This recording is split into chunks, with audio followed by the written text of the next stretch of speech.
Little boy नहीं, ये big hero है, बिग बॉय, स्ट्रॉन्ग बॉय।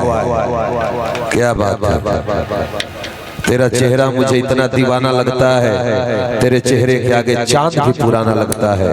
तिरछे तिरछे तेरे नजर के तीर लगते हैं, तेरे बातों से दिल पे निशाना लगता है। चलिए अब देखना आप लोग इस और एक बात बाबू मिलाना, पूज्य हमारे पीठाधीश्वर बैठे हैं, एक बात पे गौर करिएगा, एक सेकंड भैया। लोग कहते हैं कि हमें हजारों की भीड़ चाहिए। एक बात जान लेना बाबू कि जहाँ हजारों की भीड़ रहेगी वहां लगेगा कि तुम कौरों के बीच में खड़े हो, और जहां ऐसी प्यारी कम भीड़ रहेगी लगेगा पांडवों के बीच में खड़े हो। ये सम्मान होना चाहिए। तो बस छोटा बाबू अंतिम कलाकार आपके हवाले करता हूं। धन्यवाद। हेलो हेलो हेलो, इसका लेवल भी और उठा दीजिए। सबसे पहले मैं आर्यन बाबू आप सभी को पहुंच के प्रणाम करता हूं। और आज बहुत खुशी की बात है कि हमारे भोजपुरी इंडस्ट्री के काफी अच्छे म्यूजिक डायरेक्टर मुन्ना अंकल के बेटे मेरे बड़े भैया का जनेऊ था, जिसमें मैं आप सभी के बीच आया हूँ।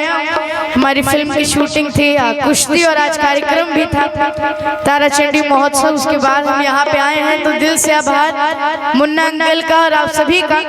और क्योंकि समय बहुत ज्यादा कम है, हम सभी के बीच हमारे प्यारे जिनका आशीर्वाद मुझ पर हमेशा बना रहता है, ब्रिजमोहन दास महाराज जी हम सभी के बीच में है। प्रियंका दी एक से कलाकार हम सभी के बीच, हमारे प्रिंस चाचू जिनका काफी अच्छा हेयर सैलून, हेयर माफिया ज्वारा में आप सभी कभी जाइए तो जरूर जाइए। हमारे काफी अच्छे एंकर विक्की अंकल हम सभी के बीच, हमारे म्यूजिशियन गुरु अभय बाबा की पूरी टीम।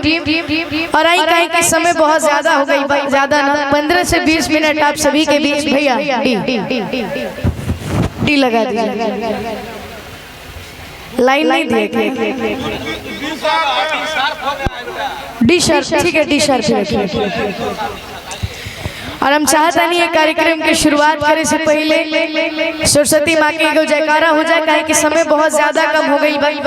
तब प्रेम से बोली बीड़ा वाली मैया की, बोली श्यामपति रामचंद्र की।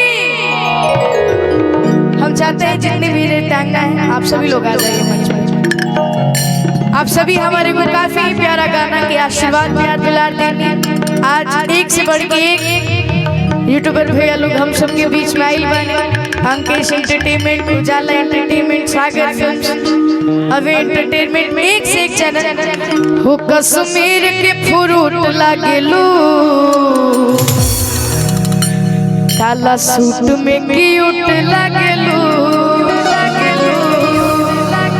अच्छा हमरा ऐसा लगा था कि फल आ गया कि काला अखिया के गजरा जा, तू तो काला काला दिल कुट लगलो, उड़े वाली पैराशूट लागलो,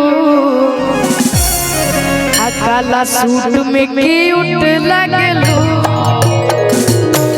हेयर सैलून, हेयर माफिया ज्वारा में आप सभी कभी जाइए तो जरूर जाइए। हमारे काफी अच्छे एंकर विक्की अंकल हम सभी के बीच, हमारे म्यूजिशियन गुरु अभय बाबा की पूरी टीम।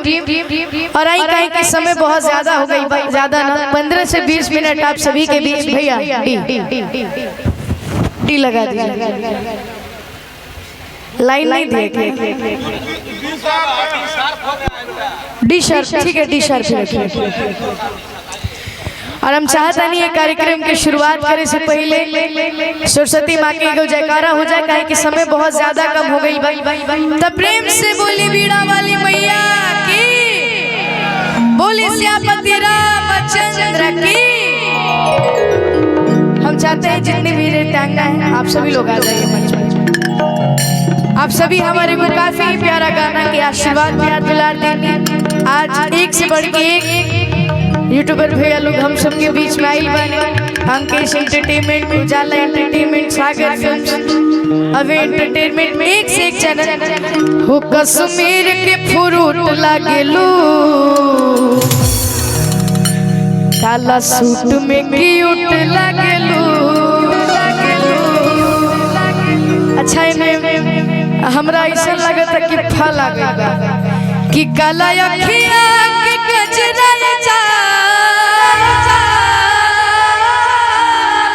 तू तो काला काला दिल कुट लगलो उड़े वाली पैराशूट लागलो